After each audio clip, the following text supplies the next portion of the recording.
शुक्रवार का व्रत उठाएं, संतोषी माता की शरण में आएं, गुड़ और चने का भोग लगाएं, जीवन में सदा ही सुख पाएं। संतोषी माता की जय। बोलिए मित्रों, जय मां संतोषी। हे मां संतोषी, आप हम सभी भक्तों पर अपनी कृपा सदा ही बनाए रखना। तो चलिए प्रिय माताओं बहनों, देवी स्वरूपिणियों, संतोषी माता के चरण कमलों का ध्यान करते हुए सुनते हैं शुक्रवार व्रत की बहुत ही सुंदर कथा। प्राचीन समय की बात है। एक गांव में एक बुढ़िया रहा करती थी। उस बुढ़िया के 7 पुत्र थे। 6 कमाने वाले थे और एक पुत्र कमाता नहीं था। उसके 7 बेटों की शादी हो चुकी थी और सबसे छोटे वाले बेटे की शादी एक अति गुणवान और सुशील कन्या के साथ संपन्न हुई थी। बुढ़िया अपने 6 बहुओं बेटों को बहुत प्यार करती थी, लेकिन अपने 7वें पुत्र का विवाह होने के बाद अपनी सबसे छोटी बहू से घर के सारे काम करवाती, पर उसे ठीक से खाना भी नहीं देती थी। ये सब बुढ़िया का 7वां बेटा देखता, पर अपनी मां से कुछ भी नहीं कह पाता था, जिस कारण उसकी बहू दिन भर काम में लगी रहती थी। वो उपले थापती, रोटी रसोई करती, बर्तन साफ करती, कपड़े धोती और इसी में उसका सारा समय बीत जाता था। बुढ़िया भी अपने 6 बेटों की रसोई बनाती और उन्हें अच्छा भोजन कराती और पीछे से जो कुछ जूठन बचता सो 7वें बेटे को उठाकर दे देती थी। बुढ़िया का 7वां बेटा बड़ा ही भोला भाला था। वो अपने मन में किसी भी प्रकार का कोई गलत विचार नहीं करता था। एक दिन वो लड़का अपनी बहू से बोला, देखो प्रिय, मेरी माता का मुझ पर कितना प्यार है। यह सुनकर उसकी पत्नी बोली, क्यों नहीं, आपकी माता का आप पर बहुत प्यार है कि सबका बचा हुआ जूठन तुमको खिलाती है। वह बोला, भला ऐसा भी कहीं हो सकता है? मेरी मां ऐसा कभी नहीं कर सकती। मैं जब तक आंखों से न देखूं, मैं मान ही नहीं सकता। बहू ने कहा, तुम खुद देख लोगे तब तो मानोगे। और ऐसे ही कुछ दिन बाद एक बड़ा त्योहार आया। बुढ़िया के घर में 7 प्रकार के भोजन और चूरमा के लड्डू बनाए गए। बुढ़िया का 7वां बेटा अपनी पत्नी की बात को जांचने के लिए सिर दर्द का बहाना करने लगा और एक पतला कपड़ा सिर पर ओढ़कर रसोई घर के पास ही लेट गया। अब तो लड़का कपड़े में से सब देखता रहा कि आखिर क्या हो रहा है। जब 6 भाई भोजन करने आए तो उसने देखा कि मां ने उनके लिए सुंदर सुंदर आसन बिछाए हैं, 7 प्रकार की रसोई परोसी है और हर बेटे को आग्रह करके जिमाती है कि खा ले बेटा। 7वां बेटा कपड़े के पीछे ये सब देख रहा था। 6 भाई भोजन करके उठे, तब बुढ़िया ने उनकी झूठी थालियों में से लड्डुओं के टुकड़ों को उठाया और एक लड्डू बना दिया। जूठन साफ कर बुढ़िया ने 7वें बेटे को पुकारा कि उठो बेटा, 6 भाई भोजन कर गए, अब तू ही बाकी है, उठना कब खाएगा? यह सब देखकर 7वां बेटा कहने लगा, मां, मुझे भोजन नहीं करना, मैं धन कमाने के लिए परदेश जा रहा हूं। मां को बेटे की बात पसंद आ गई कि बेटा परदेश जाएगा तो बहुत सारा धन कमा कर लाएगा। बुढ़िया ने अपने बेटे को जाने की आज्ञा दे दी और कहा कि कल जाता हो तो आज ही जा। वह बोला, हां हां, आज ही जा रहा हूं। यह कहकर वह घर से निकल गया। चलते समय उसे अपनी पत्नी की याद आई। वह गौशाला में उपले थाप रही थी। वहीं पर जाकर वो अपनी पत्नी से बोला, हम जावे हैं परदेश को, आगे सो कुछ काल तुम रहियो संतोष से, धर्म आपनो पाल। वह बोली, जाओ पिया आनंद से, हमरू सोच हटाए, राम भरोसे हम रहें, ईश्वर तुम्हें सहाय। पत्नी बोली, दे निशानी आपनी, देख धरू मैं धीर, सुधी हमरी मति बिसारियो, रखियो मन गंभीर। वो बोला कि मेरे पास तुम्हें देने के लिए तो कुछ भी नहीं है, बस यह एक अंगूठी है, सो तुम ले लो और अपनी कुछ निशानी मुझे भी दे दो। वह बोली, मेरे पास आपको देने के लिए क्या है? इतना कहकर वह पति के चरणों में गिरकर रोने लगी। इससे पति के जूतों पर गोबर से सने हाथों से छाप बन गई। वह घर से चल दिया और कई दिनों तक चलता रहा और चलते चलते वो एक दूर देश में जा पहुंचा। वहां पर एक बड़े साहूकार की दुकान थी। वहां जाकर वो कहने लगा, सेठ जी, मुझे धन की बहुत आवश्यकता है, मुझे आप नौकरी पर रख लो। साहूकार को भी काम के लिए एक व्यक्ति की जरूरत थी, तो वह बोला कि ठीक है, रह जाओ। लड़के ने पूछा कि साहूकार जी वेतन क्या दोगे? साहूकार ने कहा, तुम्हारा काम देखकर दाम मिलेंगे, और ऐसा कहकर उसको साहूकार के यहां नौकरी मिल गई। वह रोज सवेरे 7 बजे से रात तक सेठ के पास नौकरी करने लगा। कुछ ही दिनों में वो लड़का दुकान का सारा लेन देन, हिसाब किताब, ग्राहकों को माल बेचना, सारा काम करने लगा। साहूकार के 7 से 8 नौकर थे। वे सब चक्कर खाने लगे कि यह तो बहुत होशियार बन गया है। सेठ ने भी लड़के का काम देखा और 3 महीने में ही उसे आधे मुनाफे का साझीदार बना लिया। इसी प्रकार से समय बीता और वह लड़का 12 वर्ष में ही नामी सेठ बन गया। अब तो मालिक सारा कारोबार उस पर छोड़कर बाहर चला गया। संतोषी माता व्रत कथा के अनुसार अब बहू पर क्या क्या बीत रही है, सो आप सुनो। बेटे के जाने के बाद सास अपनी बहू को बहुत दुख देने लगी। सास सारी गृहस्थी का काम करवाकर बहू को लकड़ी लेने जंगल में भेज देती। इस बीच घर की रोटियों के आटे से जो भूसी निकलती, उसकी रोटी बनाकर रख दी जाती और फूटे नारियल के खोपरे में पानी पीने के लिए दिया जाता। और इस तरह उस दुखियारी के दिन बीत रहे थे। पति के जाने बाद बहू पर सास के अत्याचार धीरे धीरे और ज्यादा बढ़ते चले गए। एक दिन बहू इस सब से दुखी होकर मंदिर चली गई। वहां उसने देखा कि बहुत सी स्त्रियां कोई पूजा कर रही थीं। उसने स्त्रियों से उस व्रत के बारे में जानकारी ली तो वे बोलीं कि हम संतोषी माता का व्रत कर रही हैं। इससे जीवन के सभी प्रकार के कष्टों का नाश होता है और जीवन में सुख समृद्धि आती है। निपुत्र को पुत्र मिलता है। प्रीतम बाहर गया हो तो जल्दी अपने घर को आता है। कुंवारी कन्या को मनपसंद वर मिलता है। सब तरह की सुख शांति प्राप्त होती है और जो कुछ मन में कामना हो वे सब इस संतोषी माता की कृपा से पूरी हो जाती है। उन स्त्रियों ने उसे बताया कि शुक्रवार को नहा धोकर एक लोटे में शुद्ध जल ले गुड़ चने का प्रसाद बना लेना तथा सच्चे मन से मां का पूजन करना। हर शुक्रवार को निराहार रह संतोषी मां की कथा कहना सुनना। इसके बीच व्रत का क्रम टूटे नहीं, सो लगातार इस नियम का पालन करना। साथ में कथा सुनने वाला कोई न मिले तो घी का दीपक जलाकर उसके आगे जल के पात्र को रखकर कथा कहना। जब तक कार्य सिद्ध न हो नियम पालन करना और कार्य सिद्ध हो जाने पर ही व्रत का उद्यापन करना। 3 मास में माता व्रत का फल पूरा करती है। यदि किसी के खोटे ग्रह हों तो भी माता 1 वर्ष में अवश्य कार्य को सिद्ध करती है। इसलिए कार्य सिद्ध होने पर ही उद्यापन करना चाहिए, बीच में नहीं। उद्यापन में 2.5 सेर आटे का खाजा तथा इसी परिमाण से खीर तथा चने का साग तैयार करना। 8 लड़कों को भोजन कराना। जहां तक मिले देवर जेठ भाई बंधु कुटुंब के लड़के लेना, न मिले तो रिश्तेदारों और पड़ोसियों के लड़के बुलाना, उन्हें भोजन कराना, यथाशक्ति दक्षिणा देना और माता का व्रत पूरा करना। इस दिन खटाई भूलकर भी मत खाना और न ही किसी को खाने को देना और दिन में 1 वक्त भोजन करना। उन महिलाओं से व्रत का सारा विधान सुनकर अब तो बहू हर शुक्रवार को पूरी सच्ची श्रद्धा से संतोषी माता का व्रत करने लगी। संतोषी माता की कृपा से कुछ ही दिनों के बाद उसे अपने पति का पत्र मिला, साथ ही पति के भेजे हुए पैसे भी आ गए। यह सब देखकर जेठानी मुंह सिकोड़ने लगी और बोली, इतने दिनों में पैसा आया, इसमें क्या बड़ाई है। लड़के ताने देने लगे।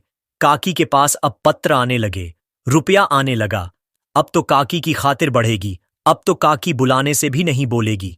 बेचारी सरलता से कहती, भैया पत्र आवे, रुपया आवे तो हम सबके लिए अच्छा है।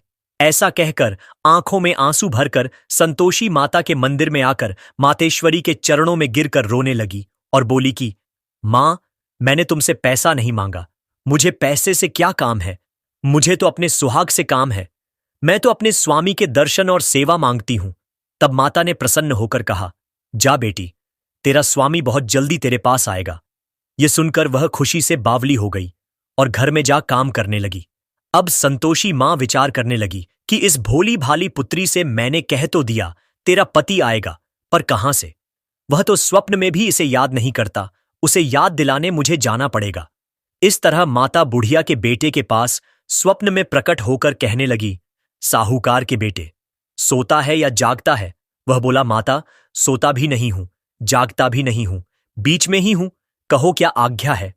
मां कहने लगी, तेरा घर बार कुछ है या नहीं? वह बोला, मेरा सब कुछ है माता, मां बाप, भाई बहन, बहू, क्या कमी है? मां बोली, पुत्र, तेरी स्त्री घोर कष्ट उठा रही है, मां बाप उसे दुख दे रहे हैं, वह तेरे लिए तरस रही है, तू उसकी सुधि ले। वह बोला, हां माता, यह तो मुझे मालूम है, परंतु मैं जाऊं तो जाऊं कैसे? परदेश की बात है, लेन देन का कोई हिसाब नहीं, कोई जाने का रास्ता नजर नहीं आता, मैं कैसे चला जाऊं? मां कहने लगी, मेरी बात मान, सवेरे नहा धोकर संतोषी माता का नाम ले और एक घी का दीपक जला। दंडवत होकर दुकान पर जाकर बैठना, देखते ही देखते तेरा लेन देन सब चुकता हो जाएगा। जमा माल बिक जाएगा, सांझ होते होते धन का ढेर लग जाएगा। जब सवेरे उठकर उसने लोगों से अपने सपने की बात कही तो वे सब उसकी बात अनसुनी कर खिल्ली उड़ाने लगे कि कहीं सपने भी सच होते हैं। पर एक बूढ़ा बोला, देख भाई, मेरी बात मान। इस प्रकार सांच झूठ करने के बदले देवता ने जैसा कहा है वैसा ही करने में तेरा क्या जाता है। वह बूढ़े की बात मान, स्नान कर, संतोषी मां को दंडवत कर, घी का दीपक जला, दुकान पर जा बैठा। थोड़ी देर में वह क्या देखता है कि देने वाले रुपया लाए, लेने वाले हिसाब लेने लगे। कोठे से भरे सामानों के खरीदार नकद दाम में सौदा करने लगे। शाम तक धन का ढेर लग गया।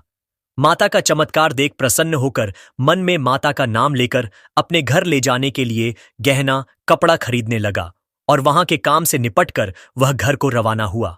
वहां बहू बेचारी जंगल में लकड़ी लेने जाती है। लौटते वक्त मां के मंदिर पर विश्राम करती है। वह तो उसका रोजाना रुकने का स्थान था। दूर से धूल उड़ती देख वह माता से पूछती है, हे माता, यह धूल कैसी उड़ रही है। मां कहती है, हे पुत्री, तेरा पति आ रहा है। अब तू ऐसा कर, लकड़ियों के 3 बोझ बना ला। एक नदी किनारे रख, दूसरा मेरे मंदिर पर और तीसरा अपने सिर पर रख। तेरे पति को लकड़ी का गट्ठा देखकर मोह पैदा होगा। वह वहां रुकेगा, नाश्ता पानी बना खाकर मां से मिलने जाएगा। तब तू लकड़ियों का बोझ उठाकर घर जाना और बीच चौक में गट्ठा डालकर 3 आवाजें जोर से लगाना, लो सासू जी, लकड़ियों का गट्ठा लो, भूसी की रोटी दो और नारियल के खोपरे में पानी दो। आज कौन मेहमान आया है। माता की बात सुन बहू, बहुत अच्छा। माता कहकर प्रसन्न होकर लकड़ियों के 3 गढ़े ले आई।